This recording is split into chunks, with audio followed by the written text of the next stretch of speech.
여러분 안녕하십니까? 뉴스라이브 문을 엽니다. 경기 인천이 서울의 변두리냐? 최근 고양시와 의정부, 양주시, 남양주시 등을 중심으로 이 서울 외곽순환고속도로 명칭을 수도권 제1순환고속도로로 바꾸려는 움직임이 한창입니다. 하지만 명칭 변경을 위해서는 서울을 포함한 모든 지자체장의 동의가 필요해 쉽지는 않을 전망입니다. 또한 명칭 변경에 이용자들의 혼란만 부추긴다는 주장도 있습니다. 서울 외곽순환고속도로라는 이름, 여러분은 어떻게 생각하십니까? 12월 10일 뉴스라이브 지금부터 시작합니다.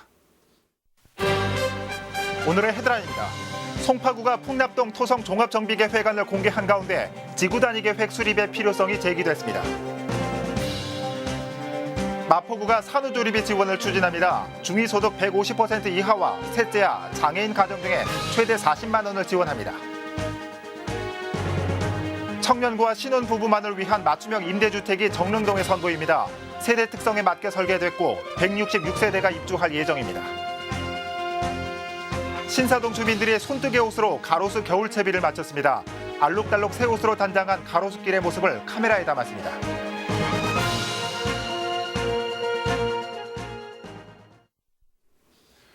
지난달 송파구가 풍납동 토성 종합정비계획 초안을 구청 홈페이지에 공개했습니다.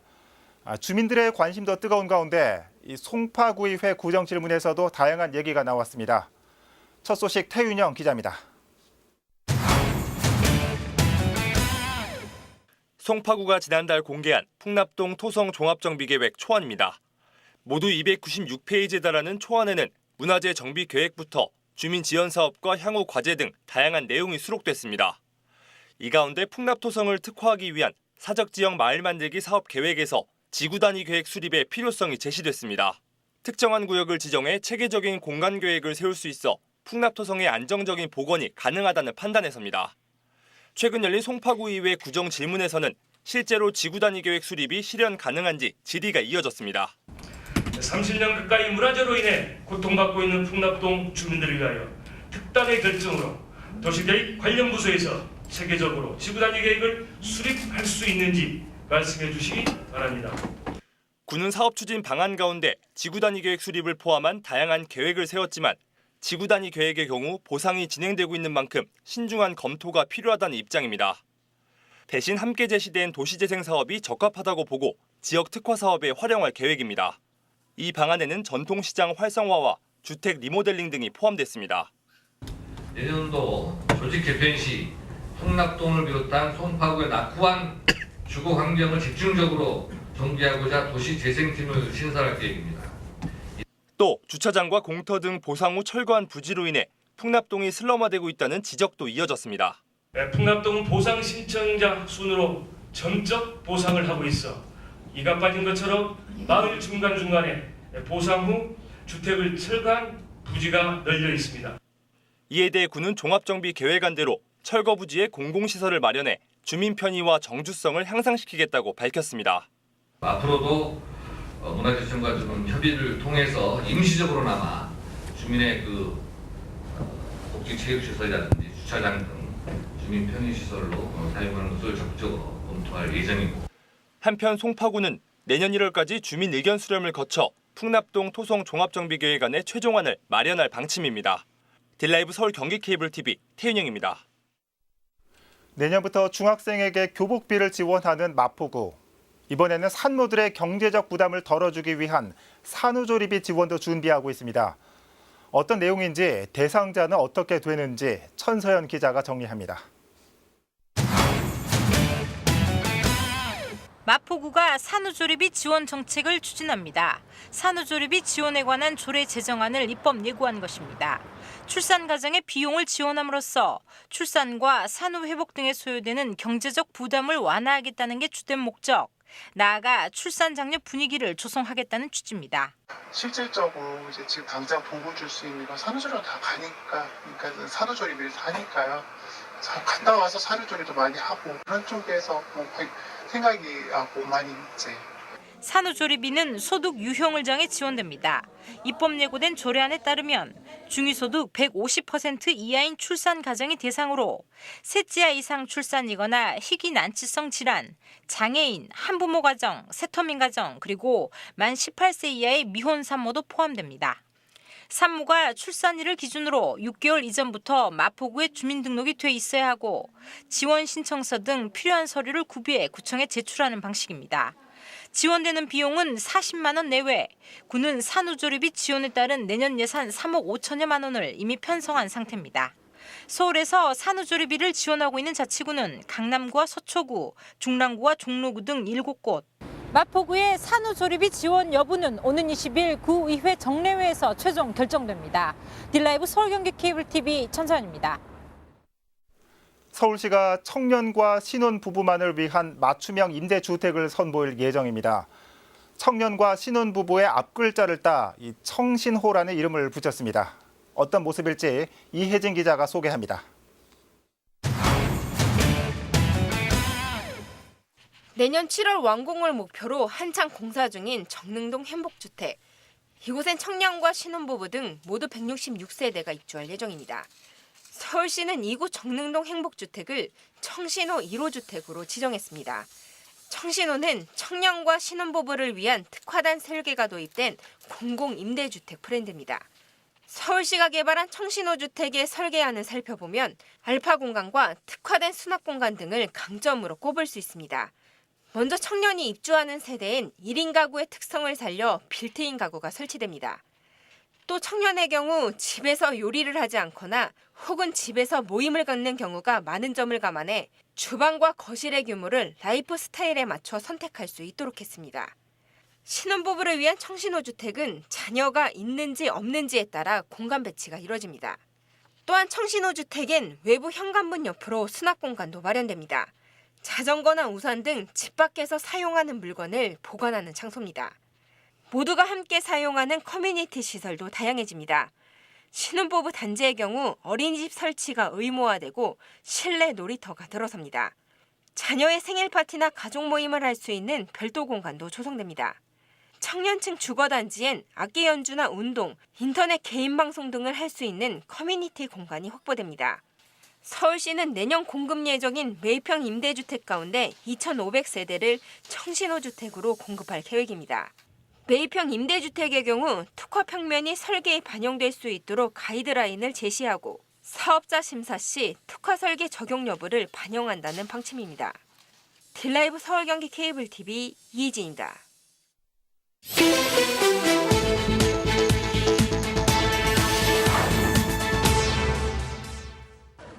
지난 8일 오전 7시 50분쯤 광진구 영동대교 북단 사거리 고가도로에서 음주운전 사고가 발생해 한 명이 숨졌습니다. 30대 강모 씨가 몰던 승용차가 중앙선을 넘어 마주오던 택시와 승용차를 잇따라 들이받았습니다. 강 씨와 다른 승용차 운전자는 경상을 입어 인근 병원으로 이송됐고 택시 운전자 50대 남성은 크게 다쳐 병원으로 옮겨졌지만 숨졌습니다. 경찰은 강 씨의 혈중 알코올 농도가 면허 정지 수준이었다며 강 씨를 교통사고 특례법상 음주운전과 치사 혐의로 입건했습니다. 같은 날 저녁 7시쯤 광진구 자양동의 한 다가구 주택에서 화재가 발생했습니다. 소방당국은 주택 안에 있던 냉장고에서 불이 시작된 걸로 보고 있습니다. 100만 원 상당의 재산 피해가 발생했고 건물 안에 있던 3층 거주자 30대 여성이 연기를 마셔 인근 병원으로 이송됐습니다. 어제 새벽 2시 30분쯤 노원구 중계동의 한 아파트 8층 주택에서 화재가 발생했습니다. 거주자가 소파에 전기장판을 켜놓은 채 외출한 사이 장판이 과열돼 불이 시작됐고 위층 거주자 3명이 연기를 마셔 인근 병원으로 옮겨졌습니다. 8층 주택 내부와 소파, 전기장판 등이 타 소방서 추산 1,900만 원의 재산 피해가 발생했습니다. 뉴스라이브 사건 사고였습니다.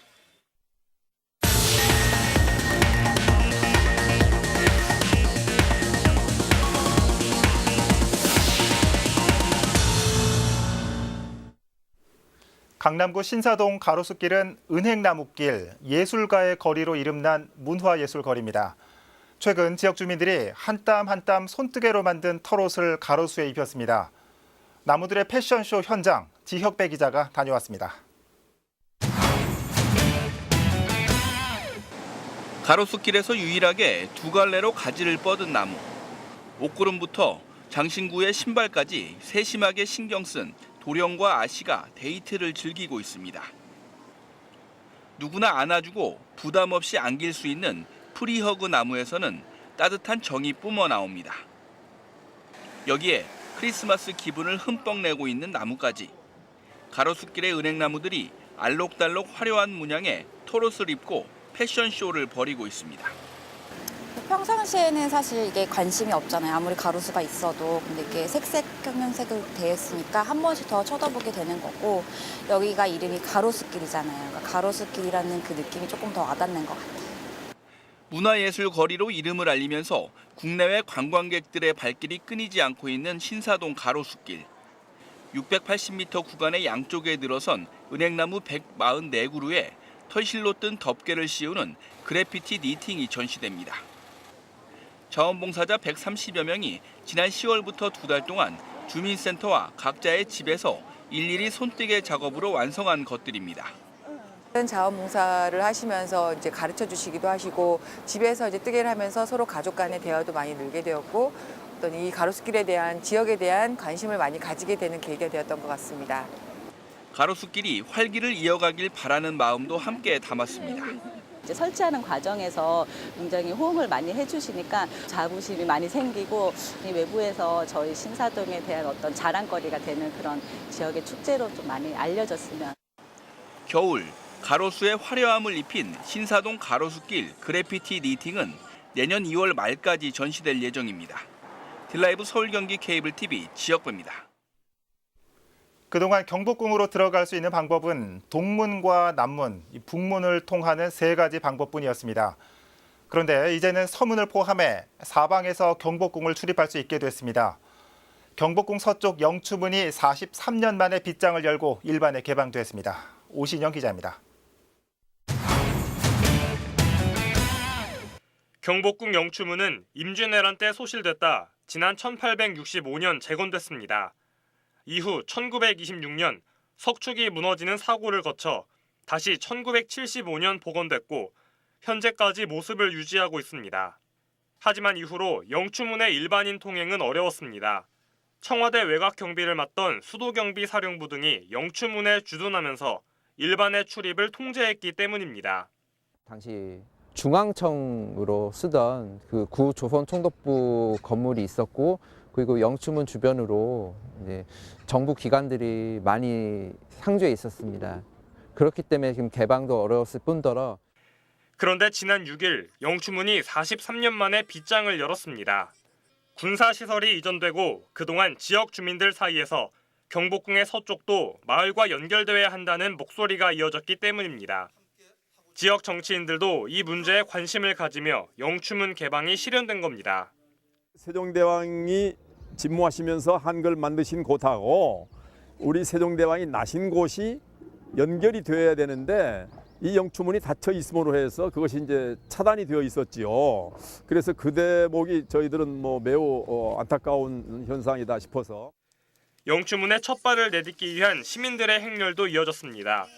이로써 동서남북 모든 방향에서 경복궁을 출입할 수 있게 됐습니다. 이렇게 예쁜 한복 입고 저기 경복궁을 지나가니까 제가 마치 공주님이 된 것 같은 느낌이에요.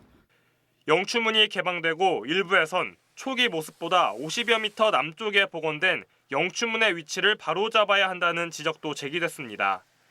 문화재청은 오는 2040년까지 영추문의 위치와 콘크리트로 복원된 외벽 등을 옛 모습으로 돌려놓는 작업을 이어가겠다는 입장입니다. 딜라이브 서울 경기 케이블 TV 오신영입니다. 주민들이 바라는 광진구는 어떤 모습일까요? 도시계획의 변화일까요? 아니면 일자리 창출일까요? 광진구에서는 각 분야에 대한 주민 생각들을 담는 원탁 토론이 펼쳐졌는데 조성엽 기자가 그 현장에 다녀왔습니다. 원탁 토론장에 모인 200여 명의 주민들. 성별과 연령별로 구분된 테이블에 2개의 주제가 던져졌습니다. 제1주제는 광진구의 도시계획과 일자리, 그리고 안전과 복지였고 제2주제는 교육과 문화, 그리고 체육과 행정이었습니다. 주민들은 평소의 생각을 바탕으로 심도 있는 대화를 펼칩니다. 지금 살고 있는 사람이 계속 살고 세대를 이을 수 있고 찾아올 수 있는 광진구를 위해서 어떤 고민이나 구상이 있는지. 그래도 아파트에 살 정도 되면은 괜찮잖아요. 복지를 좀 정확하게 좀 그런 걸 해줬으면 좋겠어요. 도시 환경에 대한 바람 역시 여과 없이 표출합니다. 앞으로 태평업소를 박지를 말자 합의를 하셔가지고 그게 제일 좋은 방향인 것 같아요. 토론이 끝나고 주민들의 공감 투표가 이어졌습니다. 그 결과 첫 번째 주제에선 일자리가 많은 경제도시가, 두 번째 주제에선 볼거리가 풍부한 문화도시가 각각 선정됐습니다. 많은 분, 아주 다양한 분들이 참여하고 계시는데 이분들의 생생한 목소리를 듣고 좋은 의견을 광진 구정에 반영하고자 합니다. 주민들의 바람을 담은 타운홀 미팅 결과는 광진구 홈페이지에서 확인할 수 있습니다. 딜라이브 서울경기 케이블 TV 조성엽입니다. 아이 낳고 키우기 좋은 환경이 만들어지면 자연스럽게 저출산 문제도 해결될 거란 의견이 있습니다. 성북구가 그 시작으로 공동 육아시설을 갖춘 온가족 행복지원센터를 개관했습니다. 이혜진 기자입니다. 지난해 성북구 출산율은 0.8명, 혼인 건수도 매년 10% 이상 감소하고 있습니다. 상황이 이렇자 성북구는 저출산 해결 방안 중 하나로 온가족 행복지원센터를 개관했습니다. 결혼과 임신은 물론 주거와 일자리 정보까지 한 번에 제공해 안정적인 가정생활을 지원하겠다는 것. 말 그대로 온 가족이 행복하면 자연스레 저출산 문제도 해결될 것이란 이야기입니다. 엄마들이 경로당 각 동에 있으면서 왜 공동육아 엄마들이 수시로 모여서 애들하고 놀 수 있는 공간은 없습니까? 라는 의견이 제일 많았거든요. 그래서 저희가 그 엄마들이 들어와서 335 모여서 놀 수 있는 공간을 만들어 드리자. 특히 온가족 행복지원센터는 임신과 육아에 초점을 맞추고 있습니다. 센터 4층엔 공동육아 나눔터가 자리 잡고 있습니다. 이곳은 아이들과 부모가 자유롭게 놀이할 수 있는 공간으로 쉼터 역할을 하게 됩니다. 3가족 이상이 모여 가족 품앗이 사업에 신청하면 재능 기부를 통해 공동육아도 진행할 수 있습니다. 성북구가 공동육아에 필요한 활동비와 공간도 지원합니다. 또 이곳에서 진행되는 다양한 교육 프로그램도 눈길을 끌고 있습니다. 결혼과 임신을 앞둔 신혼부부와 손주를 양육하는 조부모를 위한 교육은 물론 부부간, 가족 간의 고민 상담도 함께 이뤄집니다. 온 가족이 함께 시간을 보낼 수 있는 가족요가와 문화체험 프로그램도 운영됩니다. 예비 부부들에 대한 부모 교육도 하고 그리고 청춘들, 젊은 우리 청년들 일자리 여기서 고민 상담도 같이 들어줄 수 있으면 우리가 연계해서 같이 하고 그리고 주로 가족 위주의 모든 이렇게 할 수 있는 그러니까 가족이 함께 할 수 있는 화목한 프로그램을 하려고 합니다. 한편 성북구는 온가족 행복지원 사업의 하나로 지난 10월부터 온라인을 통해 생애 주기별 맞춤 정보를 제공하고 있습니다. 딜라이브 서울경기 케이블 TV 이희진입니다. 연말을 앞두고 구로구에서는 딜라이브와 함께하는 이웃돕기 모금 생방송이 열렸습니다. 모금 행사에 많은 기부가 이어지면 좋겠죠. 하지만 이 방송까지 하는 이유는 더 많은 주민들이 온정을 나누는 데 동참하기 바라는 마음일 겁니다. 이런 마음이 담긴 모금 참가자들의 목소리를 담았습니다. 엄정규 기자입니다. 방송이 시작되고 모금 행렬이 줄을 잇습니다. 봉투에 담은 온정의 마음을 나누기 위해 무대에 선 구로구 각계각층의 모금 참가자들은 말로써 또 한 번 따뜻한 마음을 전합니다. 날씨가 차가워지고 있습니다. 항상 주변에 이렇게 좋은 분들이 많기 때문에 항상 힘을 내시고 희망을 잃지 않았으면 좋겠습니다. 저희들이 잊지 않고 그분들을 기억해서 큰 도움은 못 되나마 이렇게 따뜻한 겨울이 좀 훈훈하게 지나갈 수 있도록 십시일반으로 도와서 이웃을 잊지 않고 좀 어려운 이웃들 기억하는 겨울이 됐으면 좋겠습니다. 올해 구로구의 모금 목표는 8억 8천만 원. 지난해에는 8억 5천만 원 목표에 이를 훌쩍 뛰어넘는 13억 9천만 원의 성금과 성품이 모였습니다. 이 같은 성과의 원동력은 나눔에 동참하려는 주민들의 참여입니다. 이는 올해도 마찬가지입니다. 올해도 이 온기가 넘쳐날 수 있도록 많은 분들의 온정을 부탁드리겠습니다. 우리가 좀 따뜻한 마음으로 서로 십시일반 마음을 모아서 이렇게 모금 활동을 하면 우리 구로 지역을 비롯해서 서울이 아주 따뜻한 겨울을 보낼 수 있지 않을까 그렇게 생각하고 있습니다. 연말 연초에 힘들더라도 내가 가진 것을 작게 나누어서 그런 주변 이웃들하고 함께 나눈다면 그 많은 정성이 어렵고 힘든 우리 이웃에게 큰 삶의 용기와 격려가 될 거라고 생각합니다. 함께하는 마음으로 마음을 내주면 좀 더 우리 사회가 따뜻해지지 않을까 그런 생각을 하고요. 서민의 마음은 서민이 잘한다고 우리 구로구 주민들이 충분히 목표 달성할 수 있을 것 같습니다. 다 함께 온정이 가득한 겨울을 만들기 위한 희망온돌 따뜻한 겨울나기 모금은 내년 2월까지 계속됩니다. 딜라이브 서울 경기 케이블 TV 엄종규입니다. 서울시 교육청은 내일 오후 2시부터 세종대학교 대항홀에서 2019 학년도 대입 정시 전형 대비 진학 설명회를 개최합니다. 이번 설명회는 대학 진학지도지원단 소속의 전문 강사들이 지난해 정시 전형 결과를 분석하고 2019년도 정시 전형의 주요 특징과 지원 전략을 다룹니다. 또한 서울시 교육연구정보원은 19일부터 22일까지 4일간 특별 진학 상담센터도 운영합니다. 광운대와 숭실대, 한양대에 상담센터가 설치되며 현재 고등학교 교사가 수험생 개인별로 1:1 진로 상담을 진행할 예정입니다. 참여를 원하는 수험생은 12일 오전 10시부터 서울 진로진학정보센터 홈페이지를 통해 선착순으로 예약해야 합니다. 올해 에코마일리지에 가입한 아파트 3,139곳 가운데 84곳이 에너지 절약 우수단지로 선정됐습니다. 에너지 절약 부분에서 대상을 차지한 성북구 한신한진 아파트는 LED 조명 설치와 부스터 방식 급수 모터 교체로 올 한 해 동안 전기와 가스 비용 14억 6천만 원을 아낀 것으로 나타났습니다. 한 세대당 연간 37만 원을 절약한 셈입니다. 또한 강남구 강남 한신 휴플러스 6단지와 세곡 리엔파크 3단지도 태양광 발전소 설치와 LED 조명 교체로 전기 사용량을 절감해 우수단지로 뽑혔습니다.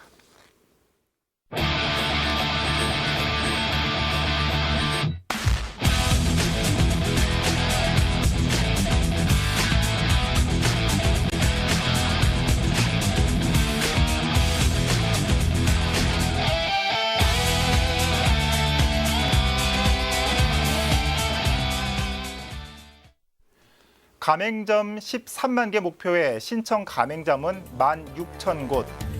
제로페이 서울 시행 열흘을 앞두고 우려의 시각은 여전합니다. 광화문 한복판에서 갑자기 쓰러진 사람들, 스마트폰 바코드를 대자 다시 일어선다는 다소 센세이셔널한 제로페이 광고 보셨을 겁니다.